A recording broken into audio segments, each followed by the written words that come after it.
রাতের বুক চিরে নিঃসঙ্গতা যেন একটি অস্পষ্ট ছায়া রচনা করেছে। বাতির নরম আলো ম্লান হয়ে গেল, আর অন্ধকারের কোলে শোনা গেল আরেকটি নিঃশব্দ ফিসফিসানি, তুমি কোথায়? প্রতিটি নিঃশ্বাস যেন উত্তর খুঁজে বেড়ায়, মেঝের ফাটলগুলো যেন পূর্বের স্মৃতিগুলো লুকিয়ে রাখে। হৃদস্পন্দন থেমে যাওয়ার আগে আমি থমথমে পা বাড়ালাম, চোখের রস্য রেশমি জ্বালা, কানে বাজে অচেনা সুরের প্রতিধ্বনি। পারুলার নাম ভেসে উঠতে থাকে, অদৃশ্য লাইনগুলো আঁকতে থাকে পুরো ফ্রেমে নতুন রূপকথা। মেঝের নিচে লুকিয়ে থাকা সত্যের গন্ধে আমি যেন হারিয়ে যাচ্ছি, কিন্তু আবার ফিরে আসি। সামনে অপেক্ষা করে আরও গা ছমছম করে ওঠা ঘটনা। একটি অদৃশ্য অনাহুতি আমাকে ডাকে অন্ধকারের অন্তরালে প্রবেশ করতে। সত্যের অভিশাপ অপেক্ষাশীল। রাতের অন্ধকারে তোমার সাথে আমি একা, শুনতে পাচ্ছ? বিষম ভিজে হাওয়ার ফিসফিসানি, যা তোমার কানে ভেসে আসছে, আর ভাঙা কাচের ঝনঝনানি ছুঁয়ে যায় জানালার সিরিঞ্জে। আমি আজ পুরো রাতটাই কাটাতে চলেছি এই পুরনো কুঠুরির অন্দরমহলেই, যেখানে বহুদিন আগে মারা গিয়েছিল এক হতভাগা নারী। আজ আমি চাই তার কাহিনী শুনতে, তার আত্মার অভিশাপ অনুভব করতে, দেখব সত্যিই কি কেউ লুকিয়ে আছে নীরব অন্ধকারে। মেঠো পথে অন্ধকার নেমে এলো তখনকার মতো, বাতিঘর ম্লান আলো ছড়িয়ে দিচ্ছ, আর ধুলোমাখা মেঝেতে আমার প্রতিটি পদধ্বনি ইঞ্জিনের গর্জনের মতো অনুতপ্ত। আমি ঢুকছি ধীরে ধীরে, পায়ের নিচে জমে থাকা নোংরা জলে ফোঁটা ফোঁটা শব্দ, আর বাথরুমের ভাঙা দরজা নিজে থেকেই ঝাঁকুনি খেয়ে মুখ খুলে ফেলে, লুকোনো কিছুর খোঁজ দিচ্ছে যেন। আমি নিতে পারছি না নীরবতার শত্রুভাব, মনের ভেতর কেঁপে উঠে প্রত্যেক সেল। ঘড়ির কাঁটা এগিয়ে চলে, যেন প্রতিটি সেকেন্ডে জেগে ওঠে এক অচেনা আতঙ্ক। আমি ভাবি, এ তো শুধুই রাতের অন্ধকার। কিন্তু কোথাকার অন্ধকার? বাইরে যখন বিক্ষুব্ধ বাতাসে গাছের ডালগুলো থরথর করে, এবং ভোরের দীপ্তি ম্লান থেকে যায়, তখন বুঝতে হয়, এ তো অন্য কোনো বাস্তবতা, অন্য কোনো ইতিহাসের ছায়া, যা কিছুতেই ঢেকে যায় না। আমি চেয়ারটিতে বসে চোখ বুজি, ভাবি, হৃদয়ের স্পন্দন কি এতটাই দ্রুত হতে পারে? গা ছমছম করছে, সামান্য বিস্ময়ের সঙ্গে ভয় মিশে আসছে। ঠিক তখনই একটা ফিসফিসানি কানে ধরা দিল, বল, তুমি আসছো কেন? আমি তাকিয়ে দেখি, নির্জন প্রাচীরের ফাটলগুলো যেন বেঁকে ধরেছে মানবাকৃতি। আমি চিৎকার করি, কে তুমি? বেরিয়ে আসো। কিন্তু সেই আকৃতি গলে গেল অন্ধকারে, আর আমি কেবল শুনতে পেলাম মন রক্তজমাট করা আরেকটি ফিসফিসানি, তুই এ পোড়াখাটির বাসিন্দা নও। হঠাৎ বাতাসের বিজলি, বাতি জ্বলজ্বল করে ম্লান হলো, পাশের টেবিলে রাখা একটা ছবি পড়ে মেঝেতে চ্যাপ্টা। আমার হাত কাঁপতে থাকে, দৌড়ে গিয়ে তুলে দেখি ছবিতে একই সেই নারী, যার কবরের পাথর এখনও এই বাড়ির পেছনে ভেসে আছে আন্ডারগ্রাউন্ডে। তার মুখে অদ্ভুত এক ব্যথার ছাপ, চোখগুলো যেন চাহে চিরজাগ্রত আর্তনাদ। ওই আমার গল্প। আমি আওয়াজ করি, তুমি কি বলছো? সে তখন ফিসফিস করে বলে, তুমি শুনবে? আমি বলি, শুনবো, জানবো, আর ভাগ করে নেব। আর তখনই শুরু হলো সেই বেদনামশিকা, গড়িয়ে গড়িয়ে বয়েছে অতীতের অবশিষ্ট ক্যানভাসে। আমি শুনতে পেলাম, কেমন করে এক রাতে সেই নারী, নাম ছিল পারুলা, অচেতন অবস্থায় পড়েছিল বাড়ির ঘরে।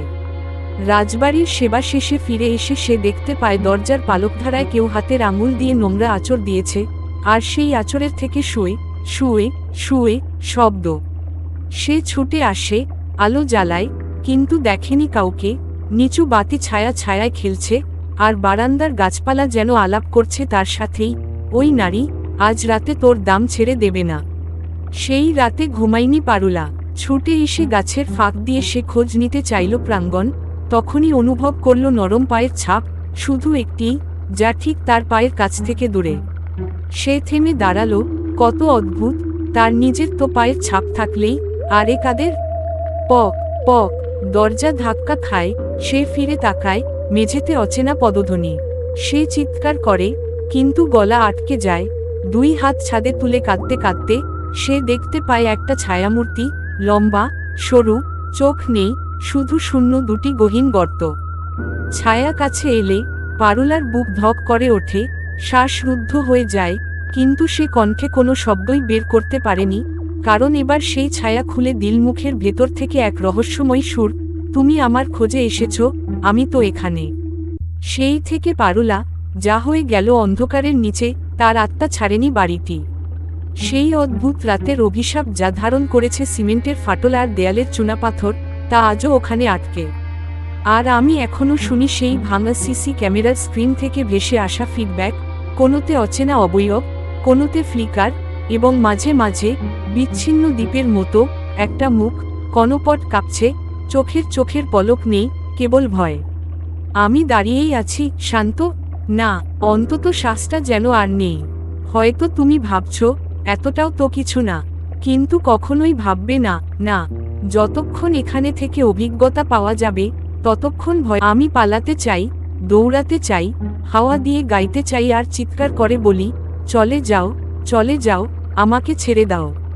কিন্তু পায়ের জোরতা, সেই কণ্ঠের নিঃস্ব হওয়া, সব মিলিয়ে আমার একটুও শরীরই চাইল না আমরণ ছাড়িয়ে যেতে। কারণ আমি জানি, একবার এখানে উপনীত হলে ফিরে যাওয়ার কোনো রাস্তা নেই। তুমি কি বিশ্বাস করবে? তবুও আমি তখন আর কি ভাবি জানি না। আমি হ্যাংককরা বাড়ির উঠোনে, পেছনের ধারে, যেখানে কবরের পাথর আংটের গহ্বরের মতো বসে আছে, সম্পর্ক ভেঙে ফেলি। আমার কণ্ঠ জমে আসে, দেখি সেই পাথরটা। আমি ছুটে যাই, হাত দিয়ে স্পর্শ করি, শীতল, কিন্তু সেই পৃষ্ঠ থেকে উঠে আসে এক অদ্ভুত গন্ধ, পুরনো রক্তের, বা হয়তো ওখানে পুজে থাকা আত্মার আত্মনিঃশ্বাসের। হঠাৎ ঝলমলে আলো, একদম অমূল্য। মেঝেতে একটা বিস্ফোরণ। আমি কুঁকড়ে যাই, আর চোখের সামনে ধুয়ে যায় সব কিছু। যখন স্বল্প আলো ফিরে এলো, আমি দেখি সেই কবরের পাথরের পাশে বসে আছে পারুলার ছায়ামূর্তি, আরও বেশি স্পষ্ট, আর মুখে অদ্ভুত একটা হাসি। তুমি খুঁজেছ, পেয়েছ। আমি চিৎকার করে উঠে দাঁড়াই, না না, আমাকে বাইরে নিয়ে যাও। কিন্তু সে হেসে বলে, বাইরে? বাইরে তো আর কেউ নেই। আর ঠিক তখনই কাতর আর্তনাদ আরেকবার ফিসফিস করল, শুধু তোমার সারথি আমি। আমার গলা শুকিয়ে যায়, চোখ দুটি জলাভ। ভোরের আগমনের আলোর আগে আমি কেবল অনুভব করি, এক মুহূর্ত ছাড়া নেই, এক সেকেন্ড। আর আমি পেছনে ফিরে তাকাই, দেখার চেষ্টা করি স্বপ্নের মতো কিছু। আর তখনই ভোরের প্রথম রোদ কাচের খাঁচায় পড়ে মেঝেতে। আলো হঠাৎ ছড়িয়ে পড়ে, সব ছায়া ম্লান হয়ে মেঝেতেই ঢুকে গেল।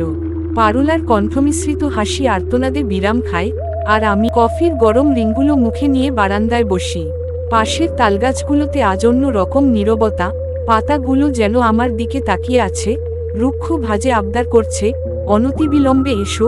রাতের প্রথম ফিসফিসানি ধীরে ধীরে গা ছুঁতে শুরু করে, কানে পড়ে এক গুমড়ো ফিসফিস। আমার দেখা না হওয়া দুনিয়া। কণ্ঠস্বর এতটাই বিষণ্ণ, এতটাই আকুল, হৃদয় যেমন চেঁচিয়ে ওঠে, কেন, কি উত্তর দেব আমি? চোখের সামনে অস্বাভাবিক আলো ঝলমল করে। হঠাৎ মনে হয়, অট্টালিকার ভেতর